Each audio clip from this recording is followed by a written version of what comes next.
Bueno, con la intervención de Gerardo Gil tuvimos así una visión muy rápida de estas situaciones tan, yo diría, inhumanas que se están viviendo en el campo de la seguridad y la justicia.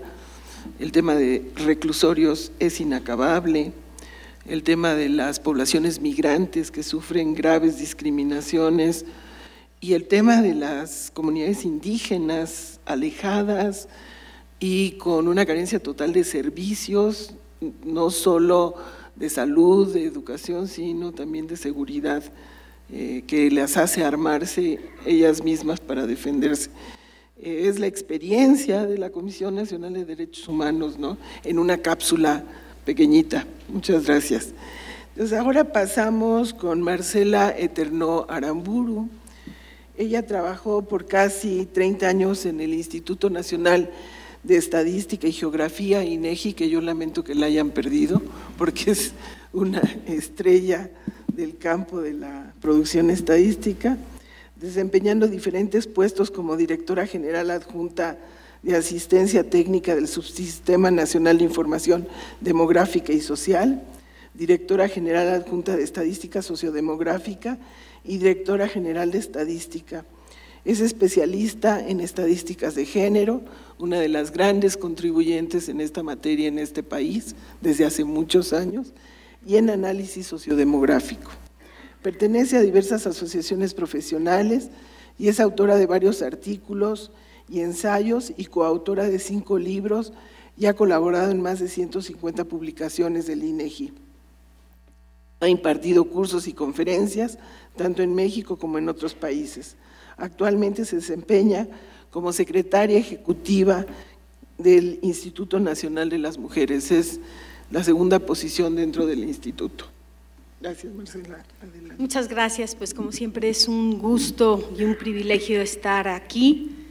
Le agradezco a mis colegas del INEGI la invitación que me hicieron hace meses para participar en este seminario y por supuesto al Colegio de México, con el que nos une un largo trabajo que yo siempre he considerado muy fructífero para las estadísticas nacionales. Ahora estoy en el Instituto Nacional de las Mujeres impulsando una agenda de género en otra esfera, pero me da muchísimo gusto estar aquí para platicarles de un trabajo que desarrollé en el INEGI y que tiene que ver con información de uso del tiempo.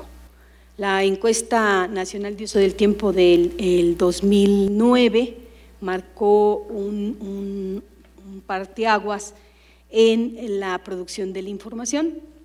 Como veremos, tiene algunas cosas que mejorar, pero nos permite ver, si ponemos la primera, por favor, nos permite ver qué hacemos con el tiempo. Yo tengo aquí el aparatito, pero a ver si lo sé utilizar. Eso. ¿Qué hacemos con el tiempo? ¿Qué hacemos con el tiempo los hombres y las mujeres? Lo que van a ver es algo que sabemos, algo que vivimos, algo que está en nuestra cotidianidad. A mí me gusta cómo está conformado este panel porque estamos hablando desde distintas dimensiones de los ejes de la desigualdad y yo voy a hablarles de lo que sucede con las personas, de lo que sucede al interior de los hogares. Les advierto que no van a ver nada nuevo, lo que sí vamos a ver es de qué tamaño son las diferencias entre hombres y mujeres. En este cuadrito lo que tenemos es el tiempo que tienen hombres y mujeres. Democráticamente todos recibimos 24 horas, yo es en lo único que he encontrado igualdad total. A todos nosotros nos dan 24 horas, se acaban esas y nos dan otras 24 al día siguiente, si llegamos, si no pues ya ahí acaba nuestra cuenta. Pero, ¿qué hacemos con esas 24 horas? En este cuadrito ustedes pueden ver que si tomamos ese tiempo total, el 43.4% lo empleamos en cuidados personales, le hace dormir, comer, asearnos, atendernos, ocuparnos de nosotros mismos, es mantenernos vivos. Después de ese 44% tenemos que el 17.9% del tiempo lo empleamos en el trabajo para el mercado, el 11.8% en convivencia social, cultural, deportiva. Ahí está que vemos televisión, que oímos música, que leemos libros, que hacemos ejercicio o que vemos a otros hacer ejercicio. Después tenemos cosas que tienen que ver con la organización de la unidad doméstica. Tenemos la limpieza de la vivienda y el mantenimiento, que se lleva el 5.5% del tiempo, la preparación de alimentos, y dejo para el último un 9.8% que se centra en los cuidados a integrantes del hogar. Si ustedes ven, para hombres y para mujeres, destaca, por ejemplo, que en los cuidados las mujeres invierten una proporción de prácticamente el doble en relación con los varones. Si vemos el trabajo para el mercado, las mujeres invierten un 11.1% del total de su tiempo y los varones un 26%, pero si quitamos los cuidados personales, la convivencia social, si quitamos las actividades de estudio y nos centramos en un eje estructural importantísimo que es el trabajo, tendríamos el siguiente panorama. Si pasamos a la siguiente gráfica, por favor. Discúlpenme, ya me voy a poner aquí, ya no lo suelto. El tiempo dedicado al trabajo total de hombres y de mujeres se puede delimitar de esta manera. Casi el 45% en trabajo para el mercado. Después sigue el tiempo que le dedicamos al cuidado de los otros, casi el 25% del tiempo dedicado al trabajo está concentrado en los cuidados a integrantes del hogar, 13.7% a la limpieza y el mantenimiento de la vivienda, 13% a la preparación de alimentos, y México ahí destaca porque tiene una cocina que exige mucho tiempo. Todavía no nos acostumbramos al microondas y al sobre del súper, ni nos vamos a acostumbrar, espero, pero el 13% del tiempo se va en la preparación de alimentos y ya con casi un 4% las compras, los pagos y la administración del hogar. ¿Por qué me centro en el tema de los cuidados? Porque esta encuesta nos permitió ver la importancia de los cuidados, y los cuidados tienen unas dimensiones que debemos de analizar. Entendemos por cuidado todo lo que es la obligatoriedad de ocuparnos de los otros. Aquí están los cuidados a los enfermos, están los cuidados a los ancianos, están los cuidados a los niños, están los cuidados a personas que requieren de atención especial, pero también está el cuidado que algunos o alguna persona en la familia le brinda a otros que necesitan ser cuidados para poder insertarse con regular éxito en otras dimensiones como es el trabajo remunerado. La tarea de cuidado en esta encuesta aparece como la segunda tarea en importancia, y entonces es válido preguntarnos a quién se cuida y quién cuida y cómo se organiza este mundo del trabajo, que ya lo sabemos, pero es bonito verlo, cómo se organiza este mundo del trabajo desde esta perspectiva del cuidado. Y aquí muy rápidamente voy a pasar por este cuadro porque si ustedes analizan la encuesta nacional de uso del tiempo, les va a sorprender que hay un rubro que se llama apoyo emocional y compañía a integrantes del hogar, que se lleva el 31.5% del cuidado. Apoyo emocional y compañía a integrantes del hogar.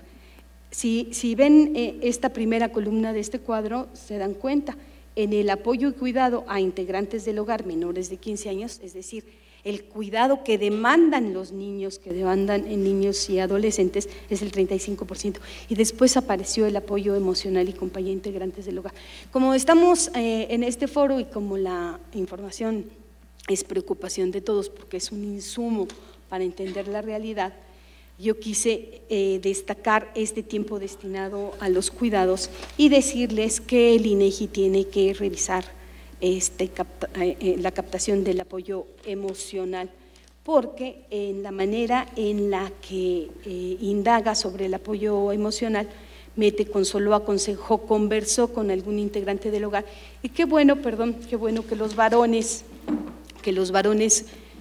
participen en estas tareas de apoyo emocional, pero cuando lo vemos en si llevó, acompañó, recogió o si platicó, es claro que la pregunta, al mezclar cosas que tienen que ver con la convivencia y el apoyo emocional, cuya característica es que no se puede delegar, tenemos que hacer un ajuste. Y lo pongo porque a donde yo quiero llegar es a que este criterio de delegar es el que nos permite hablar de trabajo remunerado y no remunerado. Un trabajo que no se puede delegar, no podemos involucrarlo en tareas que sí se pueden delegar, que podemos valorar, que podemos ponerle un precio para el mercado. Entonces, si nosotros vemos el cuadrito de las horas semanales en actividades remuneradas y no remuneradas, vemos que estos cuidados con apoyo emocional suman el 24.7%. Y si lo vemos en hombres y mujeres, tenemos que los varones dedican 70% de su tiempo al trabajo para el mercado y 16.3% a los cuidados, lo demás lo podemos pasar como ayuda o colaboración, mientras que las mujeres dedican el 26.4% de su tiempo al trabajo para el mercado y a cuidados para integrantes del hogar el 30.9%. Pero si nosotros quitamos de esta gráfica el apoyo emocional, el platicar, el consolar, el hacer cosas que solamente se pueden hacer en el hogar entre personas que tienen lazos afectivos, tenemos que los cuidados sin apoyo emocional nos cambian el panorama. Y miren esta gráfica. Aquí está realmente la distribución del tiempo en actividades remuneradas y no remuneradas. Yo he de decirles de entrada que estamos hablando de trabajo, un trabajo en una acepción amplia, trabajo productivo, trabajo remunerado, trabajo para el mercado, pero también trabajo al interior del hogar, trabajo no remunerado, pero trabajo vital para la sobrevivencia de la unidad doméstica. Y entonces lo bonito de esta gráfica es que vemos que los varones le dedican 3/4 partes de su tiempo al trabajo para el mercado y los cuidados pasan a ser una actividad de colaboración y de ayuda. Mientras que las mujeres, si lo vemos así, tienen que manejar 4 grandes actividades, 4 grandes esferas: la del trabajo para el mercado, la de los cuidados, la de la preparación de los alimentos y la de la limpieza de la vivienda. Si lo vemos en términos de tener unas pelotitas, pues los señores tienen un balón, es el del trabajo para el mercado, y las mujeres tienen que manejar en el aire 4 grandes esferitas y mantener el equilibrio. Me apuro. No.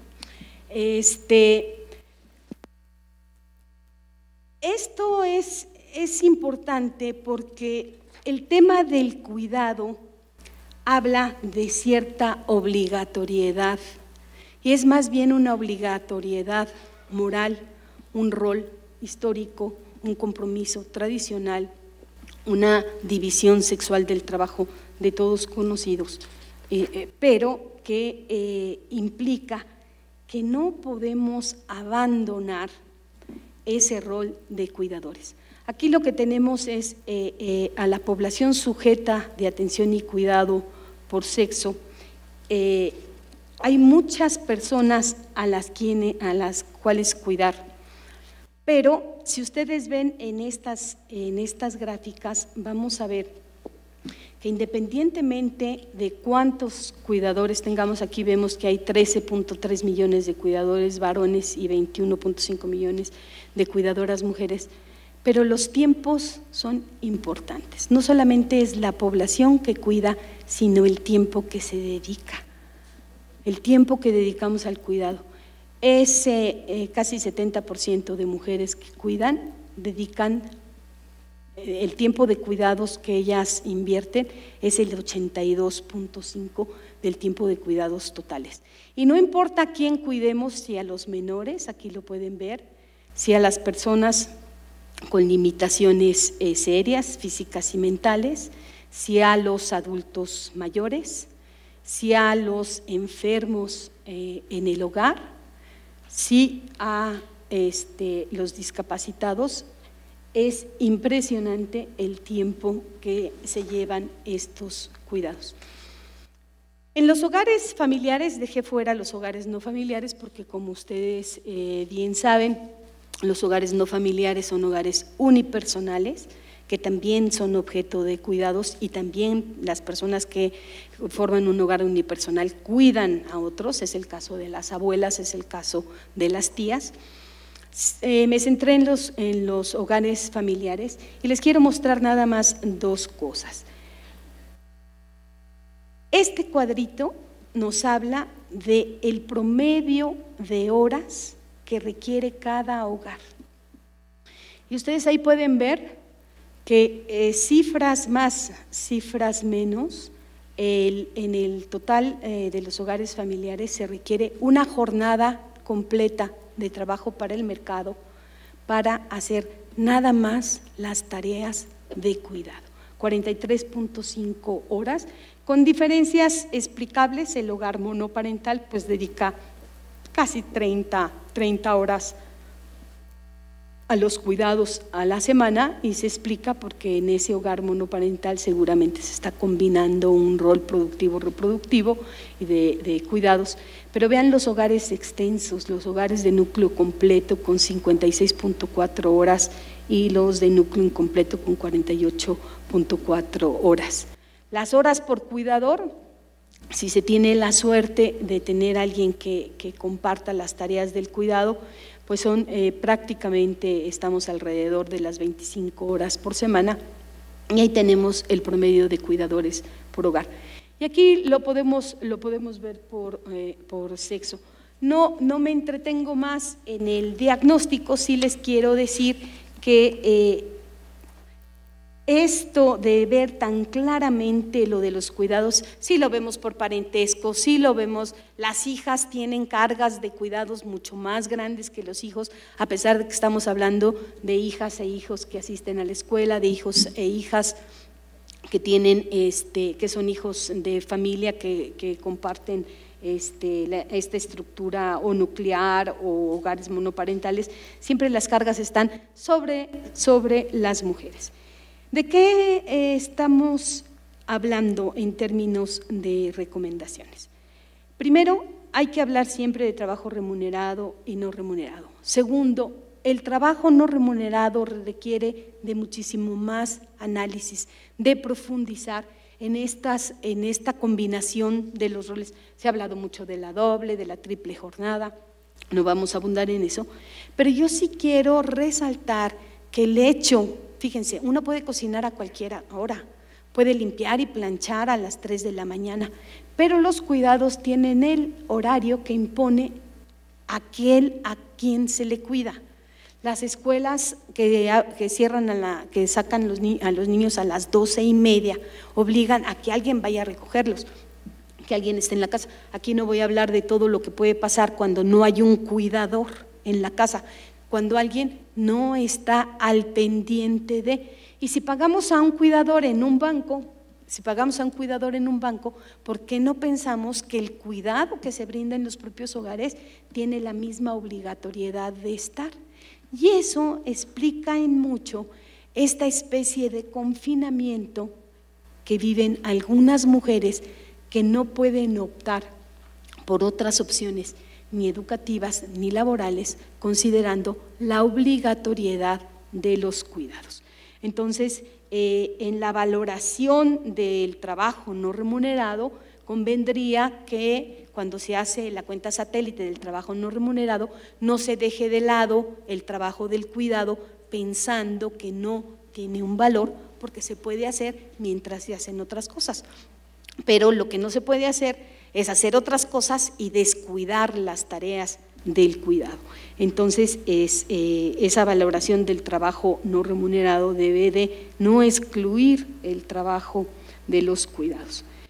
También aquí, y desde hace muchos años, yo me acuerdo de los trabajos de Brígida García, de Orlandina de Oliveira, de Clara Hussingman, de Teresita de Barbieri, todo esto de voltear a ver lo que se hace en los hogares como trabajo nos lleva a plantear ya la necesidad de un trabajo compartido, tanto para el mercado, porque es el medio en que las mujeres se pueden empoderar. El primer principio es tener autonomía económica, tener manera de valerse por sí mismas, pero este trabajo compartido dentro de los hogares que obliga a redireccionar estas asignaciones. Y el gran tema de todo esto es el papel de la política pública. El papel de la política pública para atender la carga de los cuidados. Ya hablaron aquí de las mujeres que toda su vida se han dedicado al hogar, sin seguridad social, sin protección, sin acceso a la salud. Vamos a tener una población vulnerable desde esa perspectiva. Pero este papel de la política pública para atender la carga de los cuidados que tiene que ver con las escuelas de tiempo completo, con las casas de día para los ancianos, con la atención compartida entre el Estado y la familia para los enfermos. Es tremendo el agobio que viven los cuidadores. Yo aquí no me puedo detener, ya tengo mis tarjetas de amonestación aquí al ladito, no me puedo detener, pero el no poder compartir la carga de los cuidados, el no poder compartir la carga de la reproducción familiar es muy, muy pesada. Creo que entre todos los ejes de la desigualdad que tenemos en este país, que son muchos, es prioritario atender las brechas de género, la desigualdad de género, la exclusión y la discriminación que hoy aquí en México viven las mujeres. Muchas gracias.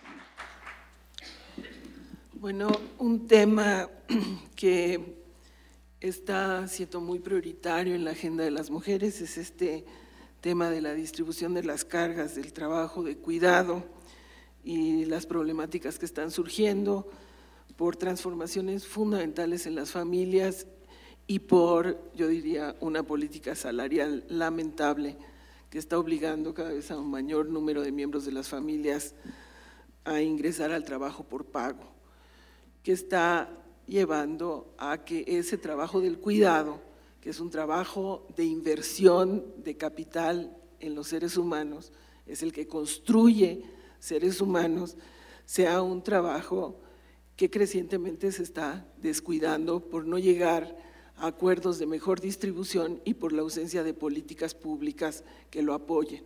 Y finalmente, quien está en medio de esto son las mujeres. Entonces, la desigualdad en esta distribución de la carga total de trabajo, como lo plantea Marcela en todo el análisis de la encuesta, es uno de los temas, digamos, de la agenda de las mujeres que va a tener que profundizarse en los próximos años. Pasaríamos ahora a Mireya del Pino Pacheco. Ella es licenciada en Sociología y maestra en Políticas Públicas por la Universidad Autónoma Metropolitana. Ha trabajado en el campo de los derechos humanos por más de 10 años. Ha colaborado con la Red Nacional de Organismos de Derechos Humanos, Todos los Derechos para Todos. Fue colaboradora del Centro de Derechos Humanos Miguel Agustín Pro Juárez, consejera ciudadana del Instituto Federal Electoral en el Distrito Electoral 19. Ha trabajado en el Consejo de Evaluación de Desarrollo Social del Distrito Federal, Evalúa DF, en la evaluación de programas sociales, y ha trabajado en el Consejo Nacional para Prevenir la Discriminación, donde actualmente es directora de Estudios y Políticas Públicas. Durante su trayectoria en la defensa de los derechos humanos, ha participado en diversos espacios de análisis de organizaciones civiles, ha sido tallerista y coautora de diversos documentos que analizan la situación de los mismos en el país. Ponente, autora y coautora de informes temáticos y sectoriales relativos a los derechos humanos en el país, publicados por el Centro PRO y algunos en coedición con otras instituciones. Por favor, Minerva. Muchas gracias. Corre el tiempo. Gracias. Realmente agradecemos por parte del CONAPRED la posibilidad de estar en un espacio como este, que es útil y necesario no solo para quienes están de aquel lado de la mesa, sino también para las instituciones públicas como el CONAPRED, que estamos justamente buscando estos enfoques, por decirlo de alguna manera, emergentes, que hagan un huequito también a las miradas y a los abordajes teóricos y técnicos también sobre las distintas desigualdades que se viven en el país. Yo, a diferencia de Marcela, que decía que ella iba a presentar algo que no era nada nuevo, yo realmente no voy a presentar nada, me voy a permitir leer estos apuntes que comparto a partir del ejercicio que recientemente hemos estado realizando en el CONAPRED para enfocar nuestro trabajo en incidencia en políticas públicas a partir de la asociación entre la desigualdad económica y la desigualdad de trato. Dividiré el texto en tres partes, uno que trata un poco la desigualdad de trato y la desigualdad económica en términos, digamos, de la descripción jurídica incluso de la que deviene esta percepción sobre la discriminación.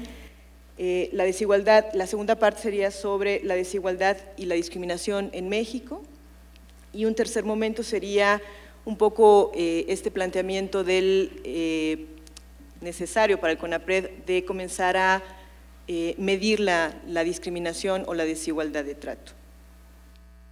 Sobre la primera parte, en México la desigualdad económica sigue siendo una realidad lacerante, incluso creciente, que continúa generando graves exclusiones en diversos ámbitos. Como se sabe, las desigualdades persistentes rompen el principio de equidad que subyace a las sociedades demográficas modernas, favorecen el conflicto social y constituyen un obstáculo que atenta contra el desarrollo social de los países. Desde la perspectiva de los derechos humanos, el Estado es responsable de generar condiciones de igualdad para que la población pueda acceder sin discriminación alguna a todos los derechos humanos, recientemente elevados a rango constitucional luego de la reforma de junio de 2011 a la que ya hacía alusión Gerardo. Para ello es necesario que el conjunto de instituciones públicas cuenten con mecanismos de protección y promoción de esa igualdad a través de políticas, de programas, de legislación, de presupuesto, de marco institucional y procedimientos específicos que los hagan, además de exigibles y justiciables, operacionalizables, si se me permite la expresión. La responsabilidad del Estado de eliminar la discriminación no es ni puede ser marginal, porque combatir la discriminación equivale a combatir una de las raíces de nuestros problemas sociales y no solo de sus repercusiones más graves. Por ello, el combate a la desigualdad debe ser una política de Estado y debe concretarse en políticas y programas, también proyectos y acciones de las instituciones que lo conforman. Es muy acertado el seminario al plantear otras formas de desigualdad. Así, se propone aquí una visión de la desigualdad no centrada en la distribución del ingreso, sino una visión que incorpore otras dimensiones, en particular la dimensión de la desigualdad de trato, en el entendido de que las diversas desigualdades interactúan constantemente, se refuerzan y se reproducen. Según Jesús Rodríguez Cepeda, la discriminación es fundamentalmente la desigualdad de trato a partir de una relación de dominio basada en prejuicios y estigmas, todo lo cual deriva en un tratamiento negativo a personas y grupos sociales en relación con la limitación, obstaculización o anulación del goce de sus derechos humanos fundamentales y de libertades fundamentales, como ha sido expuesto aquí por mis antecesores.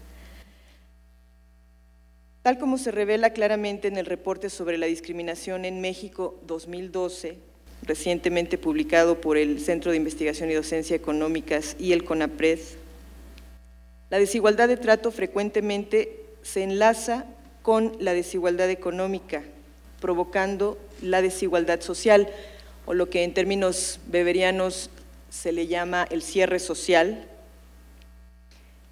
pero sí es importante precisar que constituyen dos dimensiones distintas de una misma problemática. Y cito en el reporte: el trato desigual no es económico, cuando el cierre social actúa en el plano de lo simbólico, cuando utiliza el estigma para disminuir a la persona, cuando se deriva de un discurso menospreciante, cuando la ley trata de manera arbitraria e injusta, cuando la autoridad abusa de las personas más vulnerables o cuando la sociedad excluye a través de tradiciones, prácticas o costumbres acríticas o basadas en el prejuicio.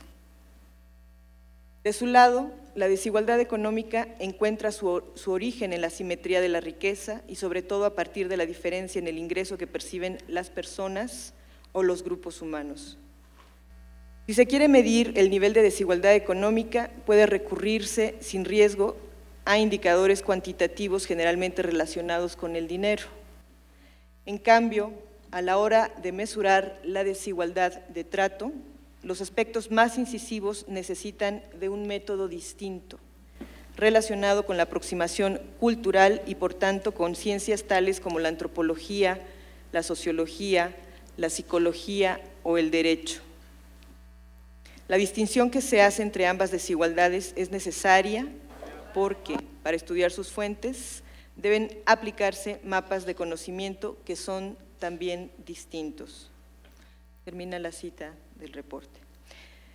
La discriminación es estructural cuando se establecen relaciones de dominio necesariamente asimétricas en función de prácticas y procesos sociales, económicos, políticos, institucionales, presupuestales, basados sobre todo en creencias, en estigmas y en actitudes.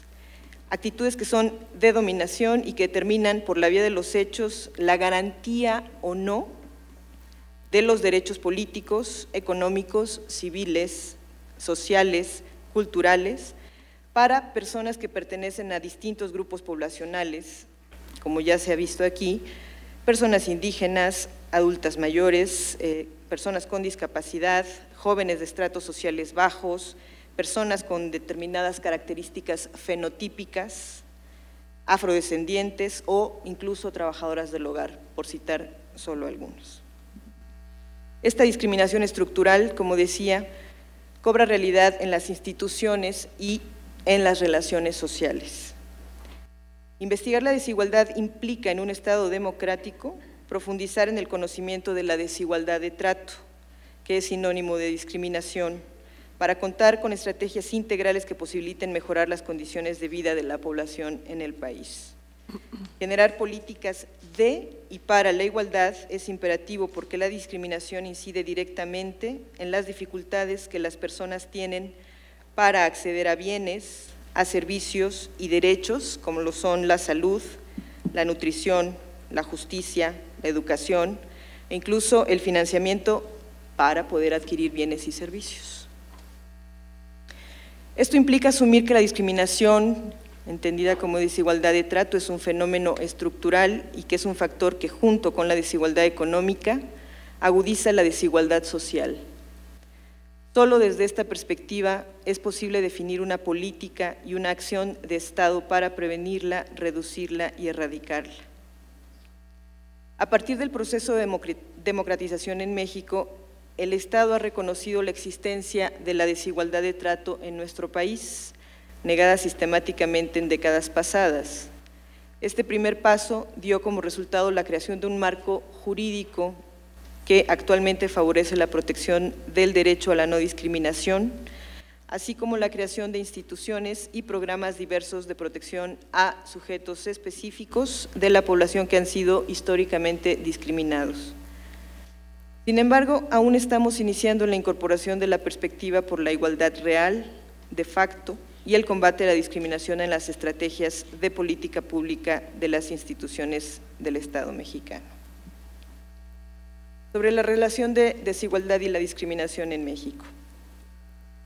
En la encuesta nacional sobre discriminación en México que realizó el CONAPRED junto con el Instituto de Investigaciones Jurídicas de la UNAM en 2010, los resultados nos dicen que casi el 60% de la población en México considera que la riqueza es la principal causa que divide a la sociedad, aunque podría sumársele un 26.6% que considera que opina que divide un poco. Esta percepción de la población que fue encuestada refleja que aunque no es posible reducir el fenómeno cultural de la discriminación al aspecto económico, ambos aspectos sí están estrechamente vinculados. En el mismo sentido, no tener dinero es la condición más identificada por la que la población ha sentido que sus derechos no han sido respetados en alguna ocasión. Este porcentaje fue del 31.6% según la ENADIS. En el reporte citado sobre la discriminación en México del 2012, se analizan las dinámicas en las que la desigualdad de trato hace posible la exclusión y cómo ésta se hace más eficaz al vincularse con la desigualdad económica, además de que proporciona un panorama amplio que da cuenta de cómo la desarticulación entre desarrollo humano, democracia y derechos humanos produce las graves situaciones de exclusión y desigualdad que padecemos. En listo 3. ¿Existe un acceso diferenciado a la salud? En la mesa anterior también se había planteado ya con una de las expositoras. Hay un acceso diferenciado a la salud que ofrece hoy por hoy un sistema fragmentado que lo vincula además con el acceso al empleo. Excluye de diversas formas a personas que no cuentan con un empleo formal, a personas adultas mayores, a personas indígenas, migrantes o con discapacidad y a las mujeres en distintos grados. La pobreza alimentaria, por ejemplo, es otro de los datos que se reportan en este estudio. La pobreza alimentaria es producto de la desigualdad en el ingreso y excluye del derecho a la alimentación a la población más pobre del país, a poblaciones indígenas, pero también a mujeres que no tienen acceso a capital o a tierra y a personas adultas mayores desprotegidas. En el ámbito del trabajo, las personas que se desempeñan en el sector informal están en condición de particular exclusión, destacadamente las mujeres, personas adultas mayores, jóvenes, personas con discapacidad, migrantes y personas de la comunidad lésbico, gay, bisexual, transgénero, transexual, travesti e intersexual. La situación de las trabajadoras del hogar, recientemente visibilizada, se caracteriza por la ausencia de derechos laborales, a la salud, a la vivienda digna, entre otros. En un contexto así, se vuelve central para la comprensión y resolución de la problemática de la desigualdad, decíamos, la producción de información y conocimiento sobre la desigualdad de trato, información cualitativa y cuantitativa que facilite la construcción de políticas públicas transversales para la igualdad, con un enfoque de inclusión social comprendida, y esto es fundamental, como el proceso mediante el cual se realizan esfuerzos para asegurar la igualdad de trato y de oportunidades en el acceso, goce y ejercicio de los bienes y servicios que garantizan una vida digna y un pleno ejercicio a todos los derechos humanos para todas las personas, independientemente de su origen socioeconómico, de su identidad, de su sexo, de su condición social, de la discapacidad o no que tengan, del tipo de trabajo, etcétera, para alcanzar el pleno desarrollo de su potencial en la vida. Este es un proceso multidimensional destinado a crear condiciones que permitan la participación plena y activa de todos los integrantes de la sociedad en todos los aspectos de la vida, incluyendo las actividades cívicas, sociales, culturales, recreativas, económicas y políticas, así como su participación libre e informada en los procesos de toma de decisiones.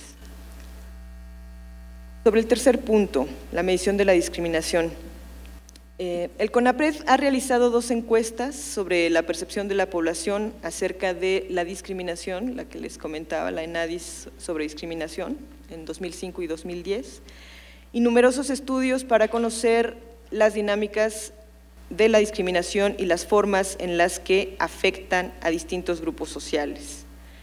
Ha realizado también propuestas de políticas públicas para atender la situación de discriminación de diversos grupos. Sin embargo, en la actualidad no existe un sistema de indicadores y medición de la desigualdad de trato, así como existen indicadores para medir la desigualdad económica. Construir este sistema es un reto que actualmente se ha planteado el CONAPRED. Este esfuerzo, por su naturaleza y magnitud, no puede ni debe ser una tarea solo del Consejo, aunque es el organismo rector en materia de discriminación, sino que necesariamente debe involucrar el esfuerzo de instituciones públicas, al propio INEGI y a la academia en un esfuerzo compartido. Existen sectores de la población históricamente discriminados que aún no están incorporados en estadísticas oficiales sociodemográficas y ello les ha impedido, por mencionar un ejemplo, ser sujetos de programas sociales, como lo es la población afrodescendiente en el país. Otro ejemplo que se me ocurre citar es cómo se puede saber cuantitativamente cuál es la brecha de desigualdad o de asimetría en las condiciones de acceso y garantía del derecho al nivel más alto de salud, como lo plantea el Pacto Internacional de Derechos Económicos, Sociales y Culturales entre la población, de acuerdo con cualquiera de las categorías que conforman la definición de los motivos prohibidos de discriminación, sea por origen étnico, por edad, bueno, tenemos algunos indicadores por edad, pero por identidad sexogenérica, por ejemplo, por religión, por condición socioeconómica, etcétera. Sin duda que para resolver este tipo de preguntas, el CONAPRED requiere del expertise, decíamos, de académicos y especialistas y de la cooperación y articulación entre las diversas instituciones públicas que prestan servicios y ayudan a garantizar derechos a la población, incorporando en sus propios sistemas de producción de información estadística indicadores que ayuden a medir la discriminación o la desigualdad de trato de acuerdo con los motivos prohibidos de discriminación. Enrique Nava nos platicaba de algunas cosas muy particulares en el examen de educación media superior. Implica, además de los esfuerzos teóricos, conceptuales, técnicos y presupuestales, y quizá como primera instancia, la convicción y voluntad de cumplir con las obligaciones del Estado mexicano en materia de derechos humanos, comenzando por reconocer que la no discriminación es un principio transversal a todos los derechos, además de que en sí mismo constituye un derecho. La creación de este sistema de medición de la discriminación requiere también de la participación activa de la comunidad académica, que ha hecho aportes fundamentales en la historia de la construcción de indicadores para la medición cuantitativa. Por otro lado, es fundamental revisar las políticas públicas para saber si efectivamente están funcionando como un mecanismo institucional mediador para contribuir a transformar las desigualdades fundamentales tan profundamente arraigadas en nuestra sociedad. Las políticas públicas destinadas al combate a la desigualdad deben ser producto de un proceso participativo, pues deben ser reflejo de una verdadera relación democrática entre Estado y sociedad. La política de Estado por la igualdad de trato y oportunidades y la lucha por prevenir, reducir y erradicar la discriminación deben ser también sistemáticas, integrales y desde una perspectiva de derechos. Es indispensable la asignación de recursos públicos suficientes con base en criterios explícitos de equidad. Debe además lograrse la articulación y alineación de las políticas públicas con este enfoque, particularmente las políticas económicas y sociales, al mismo tiempo que fortaleciendo las capacidades de las personas y grupos sociales excluidos del ejercicio pleno de sus derechos, sus capacidades y su libertad. Para terminar, cito un párrafo de unos lineamientos que emitió la Comisión Interamericana de Derechos Humanos sobre los indicadores y un sistema de indicadores basado o pensado desde la perspectiva de derechos. El sistema de indicadores debería ser útil para revelar información sobre la situación de los sectores sociales que padecen problemas graves de desigualdad estructural e inequidad y verificar la efectividad de las políticas que se encuentre implementando el Estado para garantizar a estos sectores el acceso a sus derechos sociales y derechos humanos.